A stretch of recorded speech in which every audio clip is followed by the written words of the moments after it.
The actress Julie Walters, when asked at her interview to get into drama school, so you want to be an actor? Her answer was, no, I am an actor. I'm just here to find out what kind of actor I am. And that's what I am. I'm an actor. And so my step now is what I'm going to do is going to move to London. And I've been so surprised when I've moved to London because people have gone, what? Moving to London? Are you crazy? Like it's some scary, distant land that no one goes to. And if you do, you're going to get stoned to death or something or never come back. I've just been so surprised by their responses. And I know I'm not an organised person. If I was to have an office, it would probably look something like the next slide.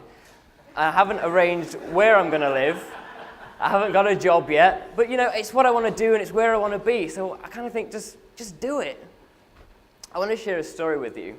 It's a story you've probably heard, but it's such a great story. I kind of want to share it with you anyway. And it's this guy's story. It's Joe Simpson, who you might have heard Touching the Void novel or film. Joe Simpson was climbing a mountain in Peru and with his mate Simon Yates, and unfortunately he fell and broke his leg, and so obviously naturally they had to make their way back down the mountain. The way they did this is they tied themselves to each other and lowered them down. Now Simon was lowering Joe down the mountain. Unfortunately, he lowered him off the mountain down into a crevasse. So they were both stuck in a completely impossible situation, one on the mountain and one dangling in a crevasse.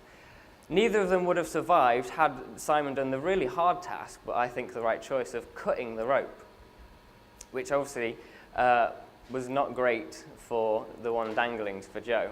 Joe fell 100 feet down into the crevasse. Simon, he went to have a look and couldn't find him and assumed he'd either died or tried to move on, went back to camp, leaving Joe in the impossible situation. Do I just stay here? Is this it? I've broken my leg, I've fallen 100 feet, or do I keep going? Do I try and get back to camp? Camp being 5 miles away. He had no food and he had no water and he only had one working leg. But you know, he did it. He got back and he's still very well today. Now, the way he did it when you ask him is he'd point out, he'd find something like a mountain or a rock or a boulder and he'd say, I'll get there in 20 minutes. And if he got there in 19, he'd congratulate himself. If he got there in 21, he'd be really hard on himself. But he did it. He did 5 miles. I think it took him like 4 days or something ridiculous with a broken leg and no resources, which is amazing. I want to share a second story with you, and it's not quite as grave. But Andy was once choosing a meal, so I'm told, and saw on the menu, ooh, steak with licorice gravy. Doesn't that sound nice? So he ordered it. He ordered steak with licorice gravy. And when it arrived, he had this steak nicely cooked and licorice gravy all over it, and tried it. And was it nice? It was disgusting. But when asked, oh, aren't you annoyed? You've ruined your whole evening. Now you're hungry. You've had something that is a bit gross. Aren't you annoyed? He said, well, no. Now I know I don't like licorice gravy. What's the similarity between these two stories? For me, it's focus. Joe Simpson had absolute focus and mindset to get to where he wanted to be, to do what he had to do. And Andy had the mindset of just simply being positive and just simply enjoying and looking at the good stuff. So that for me is what's really important. Now, the world has so much to offer, so many things to do, see, have, get, touch, walk on. There's so much to do, and the important thing is if you've got the focus, if you've got the drive, the next thing is what are you going to do with it? What are you going to focus on? My stepmom has just started to play the saxophone. And yes, she does dress up like that when she plays it. I know it doesn't sound very nice. But she started doing it, and she's wanted to do it for years and years and years. So one, I'm so happy that she's done it, because it's what she wanted to do. But why didn't she do it ages ago? She wanted to do it since she was 15, and she's certainly not that age anymore. What's stopping her? This is the iPhone 4, and whatever you think about the technology, what I want to talk about is how they made it. When they made it, they had a problem with steel, and they had a problem with glass, neither of which worked the way they wanted it to. Did they stop? No. Did they go, well, we can't do it? No. What they did is they reinvented steel. They came up with a new alloy.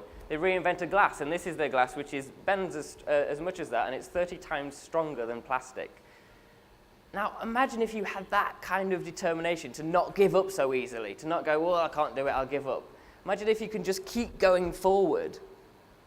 There are people, and I'm sure we all know at least one of them, who ignore everything in life. They wear greys or beige, and their only excitement is going to the church or perhaps reading the Bible. And I'm not anything against religion, well I am, but that's not what I'm talking about.